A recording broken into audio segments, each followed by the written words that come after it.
Gila, kok bisa dia ngomong gitu? Tapi apa bener ya KDM bisa begitu? Harus nonton videonya nih. Jangan-jangan dikorupsi oleh Deddy Mulyadi. Kebutuhannya makan apa ya? Apa makan cilok dicampur emas? Wow. Dengar sendiri kan, statementnya nggak main-main. Tapi masa sih segampang itu? Kita denger deh keterangan dari timnya. Menanggapi pertanyaan anggaran rumah jabatan sebesar 14 miliar, perlu disampaikan bahwa di anggaran murni 2025 untuk pemenuhan kebutuhan rumah tangga kepala daerah dianggarkan sebesar 14 miliar 40 juta rupiah. Setelah efisiensi diantaranya penghapusan belanja pakaian dinas dan efisiensi beberapa kode rekening lainnya, sehingga anggaran berkurang menjadi 13 miliar 700 juta dan di surat usulan perubahan terbaru RK Rencana berkurang kembali di bawah 13 miliar. Penggunaan anggaran tersebut dialokasikan untuk yang pertama, gaji non-ASN teknis yang perlu kami bayarkan setiap bulannya. Kemudian makan minum tamu, belanja bibit dan bunga, belanja cenderamata tamu, belanja ATK, cetakan, alat listrik, belanja langganan listrik dan air, belanja perjalanan dinas tim dan lain sebagainya.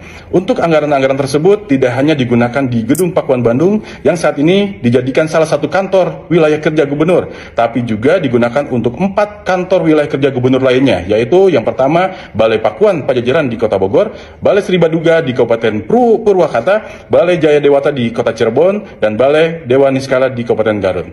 Untuk gubernur sendiri, sesuai arahan beliau sejak menjabat, tidak akan menggunakan Gedung Pakuan menjadi rumah dinas beliau. Beliau tetap tinggal di rumah kediaman pribadi di Lembur Pakuan Subang, dan segala kebutuhan rumah tangga tersebut ditanggung sendiri oleh beliau. Demikian Wargi Jabar, insya Allah menjadi lebih jelas. Hatur nuhun, billahi taufiq wal hidayah. Wassalamualaikum warahmatullahi wabarakatuh. 28,8-nya ya dari 32 miliar lebih, 28,8 miliar lebih itu adalah untuk belanja dana operasional. Belanja dana operasional. Kira-kira berapa persen? Dan itu kembali ke rakyat, Pak ya. Gitu. Yang langsung personal Pak Gubernur maupun Pak Wakil Gubernur kan hanya 2,2 untuk gaji dan tunjangan di antaranya. Silakan saja sama teman-teman dihitung dengan cermat. Jatuhnya kan proporsional, apalagi dengan beban tugas yang luar biasa. Itu secara yuridis. Secara sosiologis, ya mari kita dalami bersama. Penghasilan Gubernur Jawa Barat, tunjangannya mencapai 33 miliar. Saya tegaskan ya bahwa saya sejak awal terbuka menyampaikan satu gaji gubernur dan tunjangannya itu sebesar 8,1 juta dalam setiap bulan.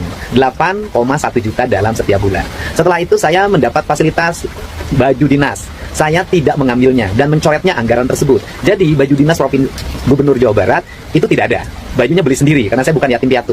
Kemudian mobil dinas saya tidak mengambilnya. Kemudian yang berikutnya ada lagi yaitu anggaran perjalanan dinas. Sebelum saya menjabat, gubernur yang terdahulu anggaran dinasnya per tahun 1,5 miliar.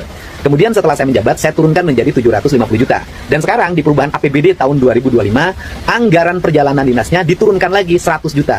Jadi dalam setahun saya menggunakan anggaran perjalanan dinas itu 100 juta dan sekarang baru habis 74 juta. Jadi sisanya mungkin untuk bulan September, Oktober, November, dan Desember. Nah, biaya operasional ini semuanya diperuntukkan untuk kepentingan masyarakat. Tidak saya mengambilnya untuk kepentingan pribadi saya. Nah, selanjutnya, apakah Kang Deddy bersedia biaya operasionalnya dihapus? Saya nyatakan saya bersedia. Biaya operasional saya dihapus. Tetapi yang menjadi masalah kalau biaya operasional dihapus, maka nanti masyarakat atau berbagai kalangan yang menemui gubernur, yang meminta bantuan kepada gubernur karena berbagai peristiwa yang dialaminya secara mendadak dan belum teranggarkan di APBD-nya, nanti akan mengalami hambatan. Karena apa? Daya operasional saya mengalami penurunan untuk membantu warga. Nanti saya hanya mengandalkan biaya dari YouTube saja. Nah, ini saja beratnya. Tetapi secara personality saya nggak ada masalah apapun. Kalau memang itu sebuah keharusan, harus dihapuskan. Nah, tetapi yang akan dirugikan bukan saya dan keluarga. Yang akan dirugikan adalah masyarakat yang semestinya mendapat bantuan nanti akan mengalami hambatan. Karena apa? Karena berbagai kegiatan yang terjadi di masyarakat apabila tidak teranggarkan sebelumnya di APBD tidak bisa dibantu. Nah, udah lengkap kan? Dari tudingan sampai penjelasan kalau itu dana taktis buat bantuan warga. Jadi intinya bukan uang buat pribadi.